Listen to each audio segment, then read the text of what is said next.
السلام علیکم پیارے بچوں، کیسے ہیں آپ؟ امید ہے خیریت سے ہوں گے۔ آج ہم دین کی باتیں میں سبق پڑھیں گے۔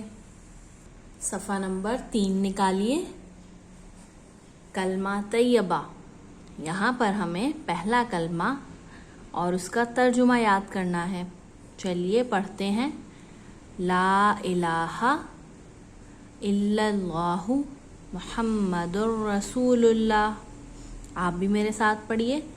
لا الہ الا اللہ محمد الرسول اللہ۔ لا الہ الا اللہ محمد الرسول اللہ۔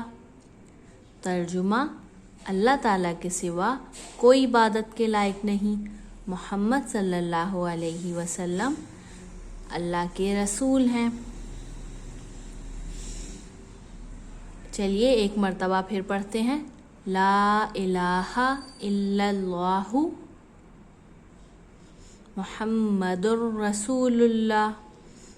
اللہ تعالیٰ کے سوا کوئی عبادت کے لائق نہیں، محمد صلی اللہ علیہ وآلہ وسلم اللہ کے رسول ہیں۔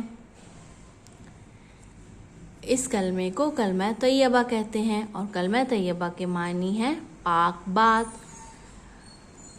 کلمے کو صرف زبان سے پڑھنا کافی نہیں، بلکہ دل سے یقین رکھنا بھی ضروری ہے کہ اللہ تعالیٰ ایک ہیں اور حضرت محمد صلی اللہ علیہ وسلم اللہ تعالیٰ کے آخری رسول ہیں، اور آپ کے بعد کوئی نبی نہیں آئیں گے۔